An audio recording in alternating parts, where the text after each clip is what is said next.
Chapter 5.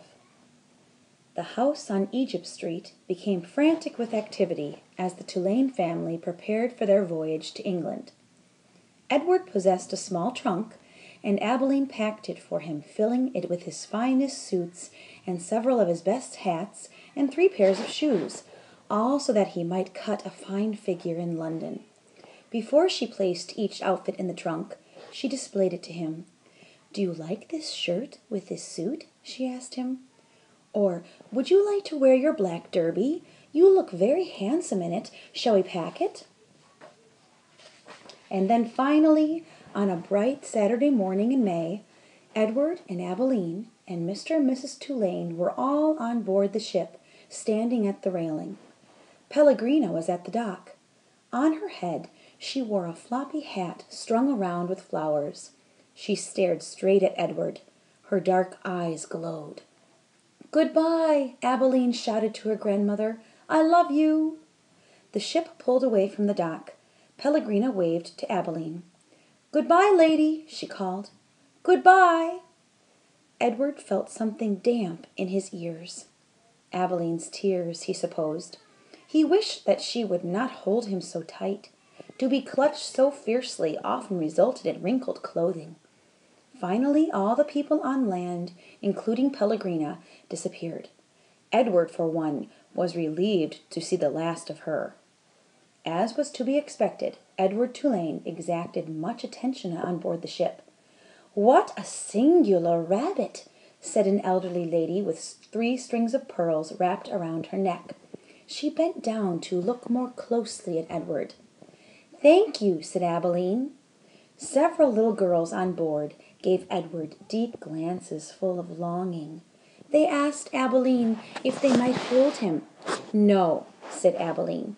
"I'm afraid that he's not the kind of rabbit who likes to be held by strangers." 2 young boys, brothers named Martin and Amos, took a particular interest in Edward. "What does he do?" Martin asked Abilene on their second day at sea. He pointed at Edward, who was sitting on a deck chair with his long legs stretched in front of him. "He doesn't do anything," said Abilene. "Does he wind up somewhere?" asked Amos. "No," said Abilene, "he does not wind up." "What's the point of him, then?" said Martin. "The point is that he is Edward," said Abilene. "That's not much of a point," said Amos. "It's not," agreed Martin. And then, after a long thoughtful pause, he said, "I wouldn't let anybody dress me like that." "Me neither," said Amos. "Do his clothes come off?" asked Martin. "Of course they do," said Abilene. "He has many different outfits, and he has his own pajamas, too. They're made of silk."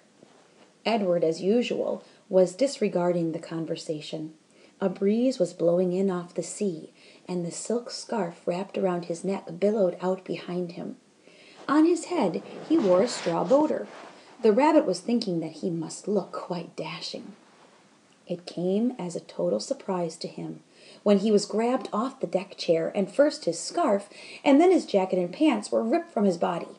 He heard his pocket watch hit the deck of the ship, and then, held upside down, he watched the watch roll merrily toward Abilene's feet. "Look at him," said Martin. "He's even got underwear." He held Edward aloft so that Amos could see. "Take it off!" shouted Amos. "No!" screamed Abilene. Martin removed Edward's underwear.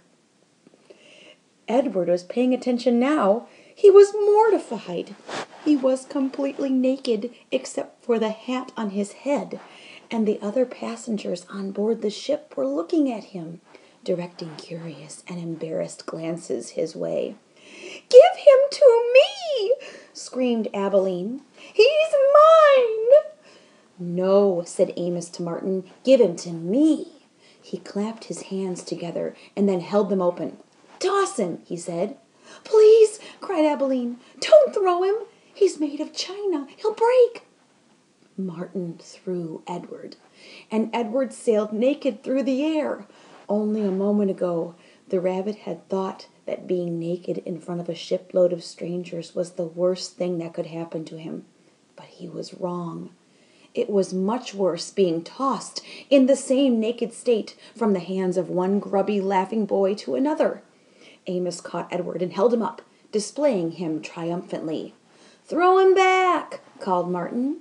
Amos raised his arm, but just as he was getting ready to throw Edward, Abilene tackled him, shoving her head into his stomach and upsetting the boy's aim.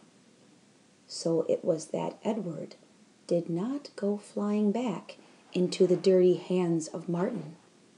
Instead, Edward Tulane went overboard.